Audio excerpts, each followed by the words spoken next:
Good morning, sir. Good morning. Again, if you would state your full name and spell it, and then let me know what your relationship was to the victim, please. My name is Robert Homrich, Homrich, and Jessica was my fiance. Sir, before you start, I'm going to need you to speak a little bit louder, okay? Yes, ma'am. Please spell your full name. Homrich. Thank you. All right, go ahead, sir. My name is Robert Homrich, and Jessica Ann Ledford was my fiance. That is, until she was brutally raped and murdered and left lying naked in a ditch in Highland Park at the hands of Mark Anthony Osborne on May 22nd, 1999. At that time, Jessica had just graduated high school and she had a bright and promising future to look forward to.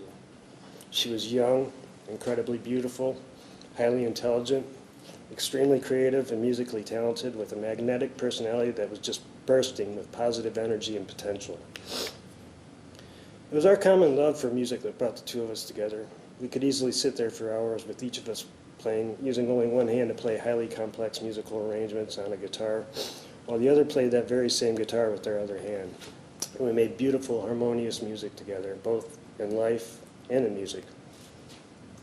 She planned to attend college that fall, and we planned on eventually getting married.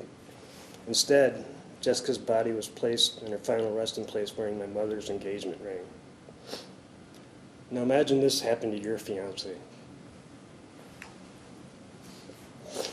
With the excruciatingly painful contemplation of drafting this letter, a letter I never thought I'd ever have a need to draft, I've arrived at the realization that no combination of words exists within the English language that can accurately or adequately describe the horrors that I and others have been forced to endure as a result of Osborne's reprehensible actions. Since that fateful night, there has been a changing of guard, so to speak. So if you weren't there to experience this tragedy firsthand, there's no way to truly describe the profound impact that it had on not just those who were close to Jessica, but the entire city of Grand Rapids. Nevertheless, I will do my best to try. I suppose I should start by saying that literally thousands attended Jessica's funeral service, and thousands more attended a memorial benefit concert which was held in her name at the Monroe Mall Amphitheater, which is now known as Rosa Parks Circle. I had random strangers approach me in random places like the grocery store just to express their deepest sympathies for my loss, undoubtedly inspired by the countless news stories they saw and read from the local media frenzy that followed Jessica's untimely demise. On the flip side, I also had random strangers approaching me on the streets to accuse me of committing this heinous crime myself.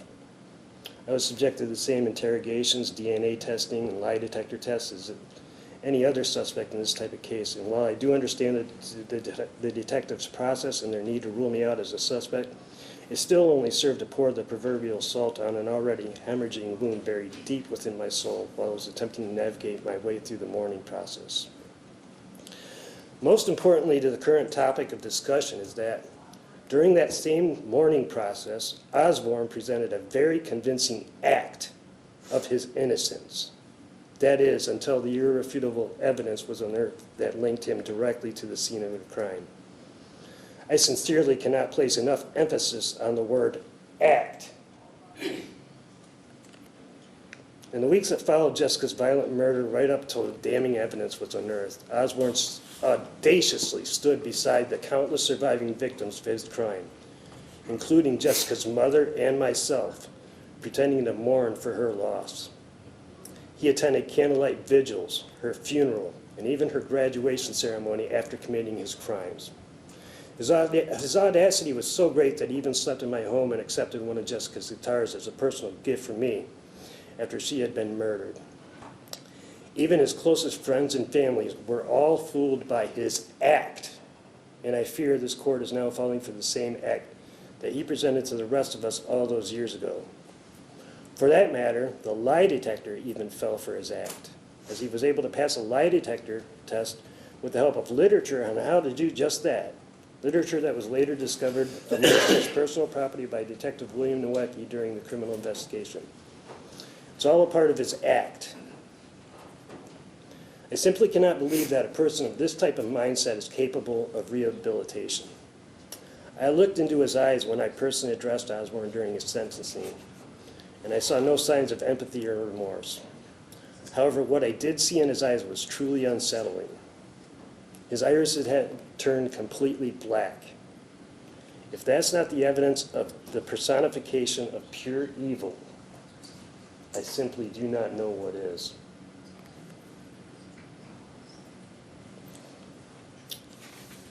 I do know for certain I'm not the only person who have observed this change in Osborne's physical appearance.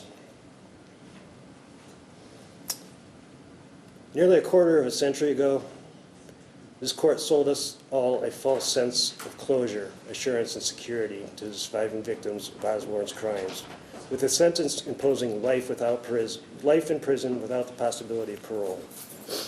A lot of good people took great solace in that decision. I even wrote a song about it.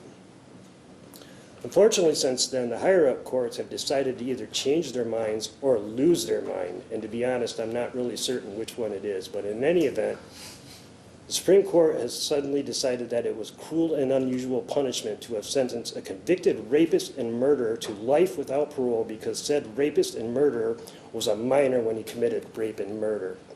Whereas, if said rapist and murderer had only committed those exact same crimes just a couple of months later, then it would not have been cruel and unusual punishment to sentence the same said rapist and murderer to life without parole. Is that not a correct assessment of the logic that this court is presenting me with? If so, then I'm afraid the court has not only changed its mind, but it's lost it. Such a conclusion is only, well, I'll just skip that part. I just want to say make it make sense. Until Jessica can be made whole, making Osborne whole should not even be a topic for consideration. I fear this decision will age very poorly. Thank you, Your Honor. Sir, I'm sorry for your loss.